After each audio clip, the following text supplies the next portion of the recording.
Amen. La terre. Interrogez le Seigneur. Interrogez toujours.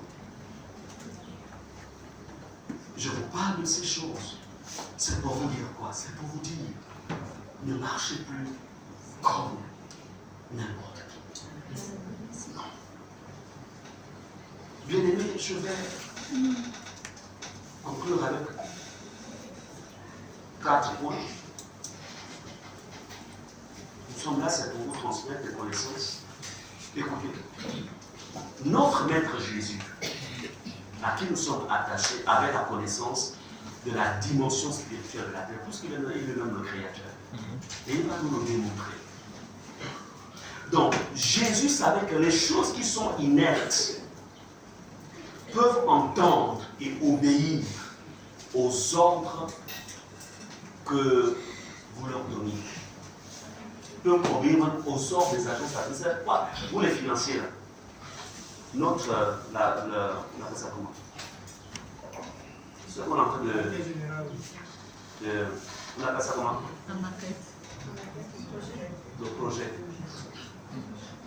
On construit le siège des batailles. On va construire ça avec notre argent à nous. On n'enverra pas des lettres dans des, on appelle ça comment? Des ONG païens, non, une ONG païenne. On ne va pas demander de l'argent à l'extérieur, sauf si ça vient des enfants de Dieu. Un témoignage m'a été rendu par la sœur de Solange qui était là pendant les. Quand je lui ai parlé du projet, j'ai dit aucune brique ne sera achetée par l'argent d'un occultiste. Elle me dit, pasteur, c'est vrai. Elle me rend témoignage pour dire, pasteur, dans son pays, j'étais le pays, je suis musulman, dans son pays. Voici comment, en fait, ce pasteur-là, donc le visionnaire, a le projet, comme nous avons le projet comme ça. Et il commet l'erreur de recevoir grosse somme d'argent qui revenait, en fait, qui provenait des milieux occultes. Et qu'est-ce qu'il a fait? Il a sanctifié l'argent. Pour lui, il a sanctifié. Mais Dieu ne lui avait jamais dit de prendre cet argent. Il a investi. C'est-à-dire que c'est une église. Non. Un bâtiment vraiment, c'est-à-dire, on va dire, dernière génération. Qu'en va-t-il se passer? Vous savez, l'argent porte un message. Voilà qu'on appelle l'argent du sang. On parle aussi de blanchiment d'argent. Donc cet argent qu'il avait reçu, malheureusement, puisque ça provient d'une mauvaise source, le bâtiment est monté. À un moment, le monde est venu. Vous savez, le diable est méchant. Le diable ne te fera jamais tomber tant que tu es encore tout petit. Il attend que tu sois à un certain niveau. Le ministère a eu un semblant de prospérité. Et après, il a commencé à y avoir, ça veut dire que 4-5 ans plus tard, il a commencé à y avoir des divisions au sein de la classe dirigeante. Et après cela, il va y avoir un grand vent qui va se lever et qui va en fait détruire nos bâtiments. Il me dit, pasteur, au jour où je te parle, ce jour où je te parle, sur le lieu où était ce bâtiment-là, il n'y a que le sol comme ça, les briques ont disparu. Vous comprenez cela? C'est-à-dire que puisque l'argent a aussi des oreilles, vous pensez que quand vous déposez, comment le Seigneur bénit cet argent, l'argent écoute. Les briques que vous voyez là ont des oreilles, parce que c'est une matière vivante. Et aujourd'hui, malheureusement, en fait, il a tout perdu. Il est dans, il se rapproche de 70, je dis, à 70 ans, tu vas encore le faire. 70 ans. Amen. Il a perdu le ministère. Et l'erreur qu'il a commise, c'est qu'en fait, quand il reçoit l'argent, il n'a pas même passé collaboratrice, collaborateur. Et on voit seulement des hommes qui montent, qui montent, qui montent, qui montent. Parce qu'encore il aurait parlé. Donc, ah non, non, l'argent. Vous comprenez cela? Ce que je voudrais faire comprendre, le tout n'est pas de faire monter un bâtiment. Mais quel est le langage que chaque brique exprime? À partir de la source qui a permis d'acheter cette brique. Donc Jésus savait que tout ce qui est inerte a une foi et vivant. Mais c'est l'homme naturel qui lui pense que ça n'a pas le langage. C'est pourquoi dans Marc 11, versets 12 à 14, Jésus pouvait parler aux arbres. Je vais l'appeler mon livre. Marc 11, versets 12 à 14 et versets 20 à 23, notez. Marc 11, 12 à 14 et le verset 20 à 23. Donc, pendant que je parle de financier, c'est ça va enseigner. Si il y a quelqu'un qui dit, je vais voir le pasteur, la personne vient avec 20 millions. Non, je suis venu avec une offrande pour, je veux remettre ça au pasteur. Pour nous protéger, pour ne pas la protéger. Tu comprends, non? Vous comprenez, non? Et non, on va gérer ça ici. Pour ne pas venir nous séduire avec l'argent. Maintenant, quand ce sont des enfants de Dieu, il n'y a pas de souci. Hein? Donc, Carmen, les bénéfices de l'entreprise. Hein? Il y a une partie pour la cathédrale. Ok, on évolue.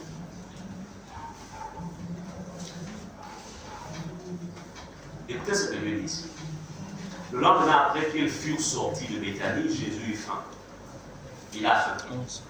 Nous sommes dans Marc 11, verset 12 à 14. Apercevant de loin un figuier qui avait des feuilles, c'est un arbre figuier, il alla voir s'il y trouverait quelque chose. Et s'en étant approché, il ne trouva que des feuilles, car ce n'était pas la saison des figues. Prenant alors la parole, il lui dit que jamais personne, il dit à l'arbre, que jamais personne ne mange ton fruit. Yes. Et ses disciples l'entendirent. La Bible n'est pas, il parla à l'esprit de l'arbre. Non, mais il s'adresse à qui? À l'arbre lui-même. Le verset 20. Le matin, en passant, les disciples virent le figuier séché jusqu'aux racines. Pierre, se rappelant ce qui s'était passé, dit à Jésus, Rabbi, regarde le figuier que tu as maudit à sécher. Et Jésus, verset 22, prit la parole et leur dit, ayez foi en Dieu. Je vous le dis en vérité, si quelqu'un dit à cette montagne, ôte-toi de là et jette-toi dans la mer. Et s'il ne doute point en son cœur, mais croit que ce qui dit arrive, il le verra s'accomplir. Notre connaissance est souvent limitée au fait de parler aux esprits. Mais comprenez que nous ne sommes pas seulement appelés à parler aux esprits, mais nous sommes aussi appelés à parler aux éléments de la nature. À parler à quoi? À la nature. À parler aux arbres. Jésus parle ici à l'arbre fruitier. Il dit plus personne. Là, ce n'est pas une image, c'était vraiment un figuier. Il a parlé au figuier. Amen. Amen. Ça veut dire que tu peux parler à tes plantes. Depuis que je t'ai planté, tu dois me donner des fruits. Yes. Donne-moi des fruits. Yes. Des fruits d'agriculture. Amen. Oui. Mais je pourrais peut-être encore une fois élever votre niveau de spiritualité. Élever. Ce que je vous dis là, c'est par rapport au niveau de spiritualité. Un jour, je ne sais pas où est-ce qu'on était avec le pasteur Muriel. Je ne sais pas si on était au bord de la personne. Elle me dit, chérie, il faut aller marcher sur nous. J'ai dit, chérie, je suis encore resté avec toi. Elle me dit, Jésus a marché. J'ai dit, non, je suis encore resté avec toi. Tu n'es pas la dimension de marcher sur l'eau. L'eau ne m'obéira pas. Amen. Non, Jésus avait un tel niveau que l'eau, en fait, l'a dit, ok, je te sers de tapis roulant. C'est pour lui, il y a des niveaux. Mais plus vous travaillez votre spiritualité, plus, en fait, la création vous reconnaît dans les ordres que vous lui donnez.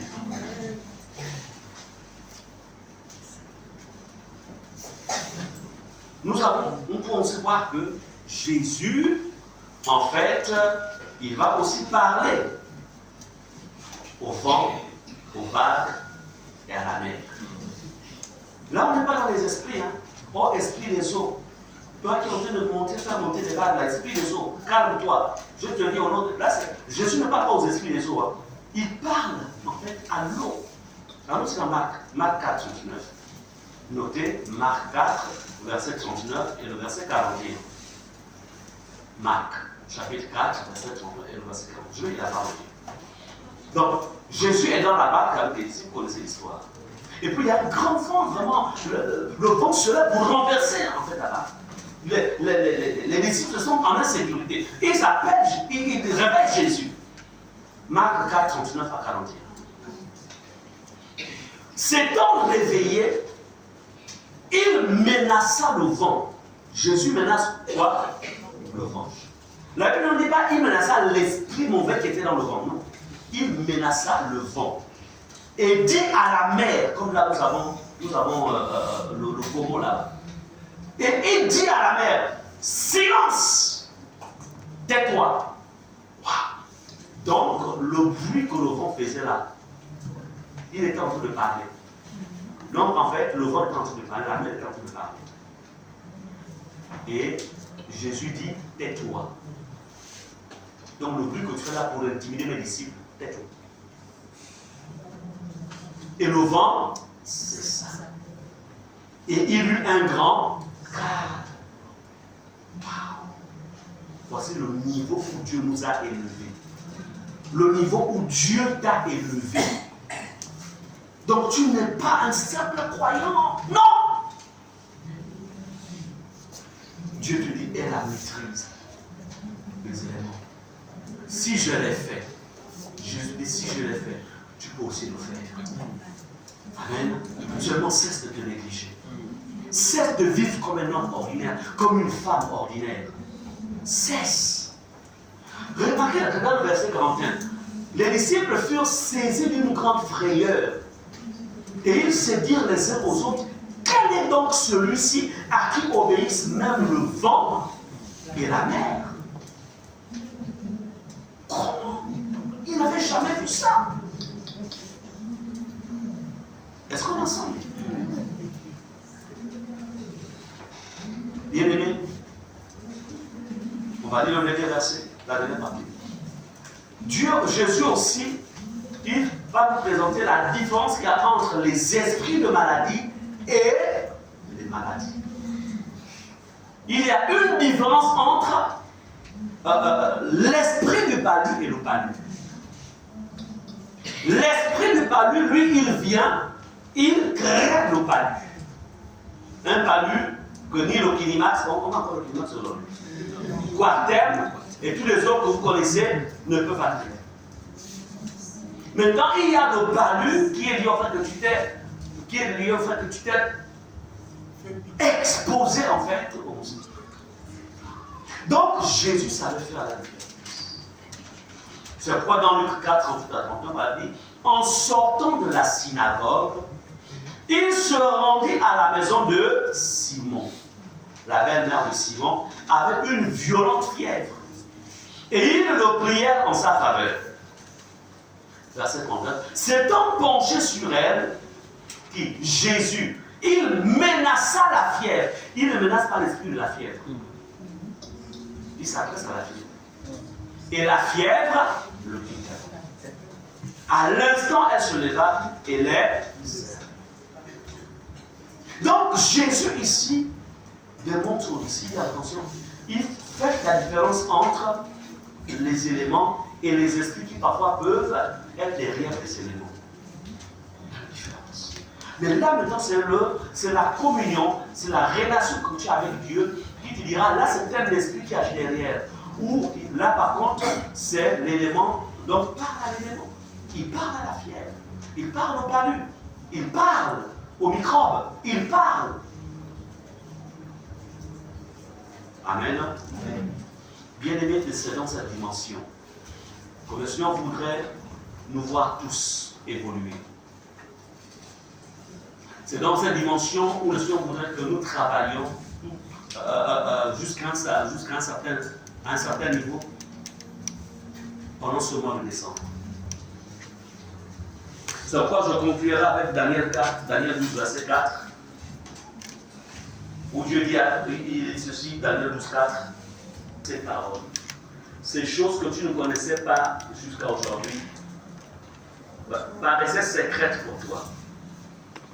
Et Dieu dit, et scelle le livre jusqu'au temps de la fin. Plusieurs alors le liront et la connaissance augmentera. Parce que nous sommes dans ces temps de la fin. Dieu vient nous révéler les choses que nous ne connaissions pas hier. Afin que nous ne soyons plus en fait manipulables. Qu'on ne soit plus trompés par l'ennemi et aussi par ses agents. Et qu'il y a en fait quelque chose qui change au niveau de ta vie. Amen. C'est pourquoi nous continuerons donc le travail vendredi prochain.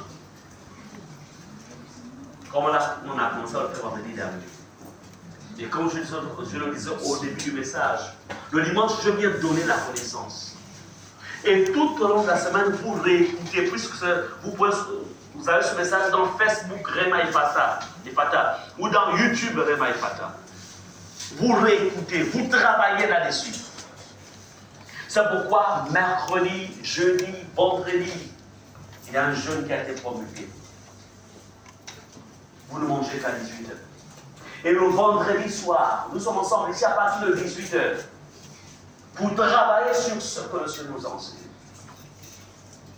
Amen. Amen. Pendant ces temps de jeûne, ceux qui prennent des traitements, vous avez des médicaments que vous prenez, vous devez prendre, vous ne devez pas être à sec. Grignoter quelque chose, mais pas comme si vous mangez un repas de midi ou bien, vous savez que vous avez des objectifs à atteindre avec le Seigneur.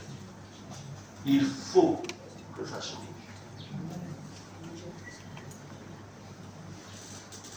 Donc, sélectionnez, collectionnez tout ce que je pense que j'en ai pas dimanche dernier. Faites un récapitulatif de votre année 2023. Et n'acceptez pas la défaite. Ça doit changer. Et ça finit par changer. Amen. Donc nous allons nous lever. Et nous allons prier par rapport à tout ce que nous avons écouté ce matin. Nous allons aussi recommander notre programme de la semaine au Seigneur, afin qu'aucun obstacle vendredi prochain ne vous empêche d'être là présent. Venez avec des éléments de prière, de combat, d'attaque.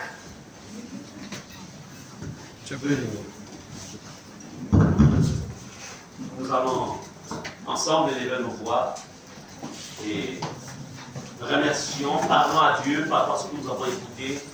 Dis au Seigneur, j'ai besoin de ta révélation. C'est vrai que j'ai écouté, Seigneur, mais je voudrais avoir une connaissance, Seigneur, plus approfondie, que ce ne soit pas seulement une connaissance qui s'arrête aujourd'hui ou par rapport à ces moments, mais je veux que cela me serve à moi, à mes enfants, jusqu'à ce que tu reviennes, Seigneur Jésus. Élève ta voix et parle au Seigneur. Prie au Seigneur mon Dieu. Je vous laisse avant prier. Pendant que les gens dans les sons.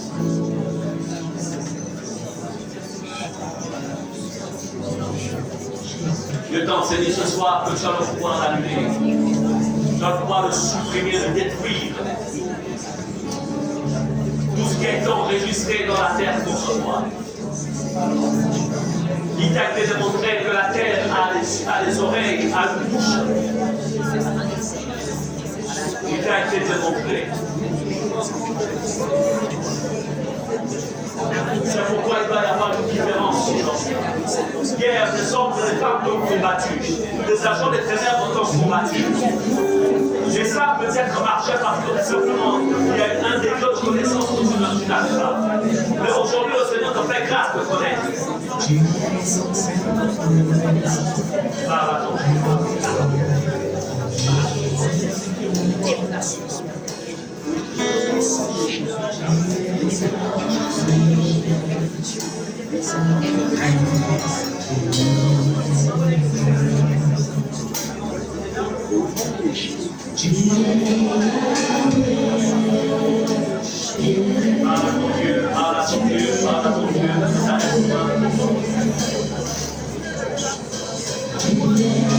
Il a décidé de changer ta statue. Il a décidé de faire changer de dimension. Il a décidé de te mettre au-dessus de la création. Il a décidé de te repositionner dans ta dimension de domination.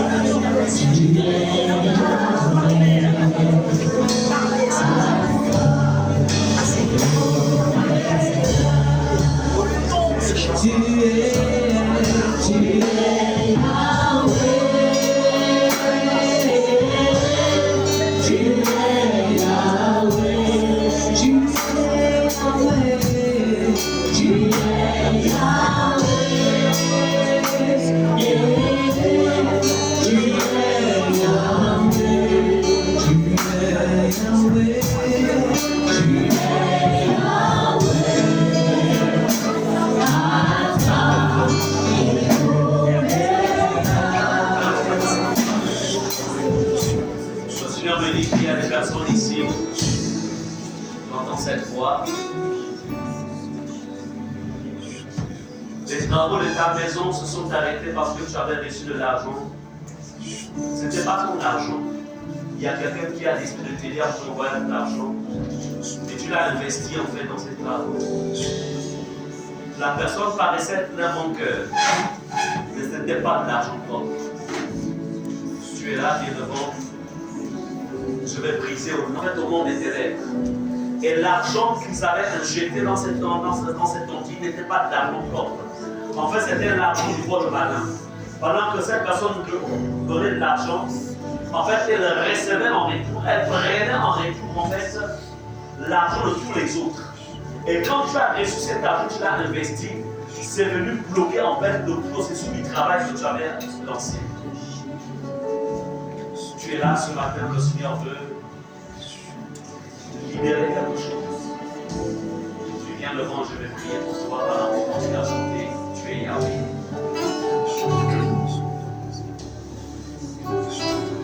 Tu es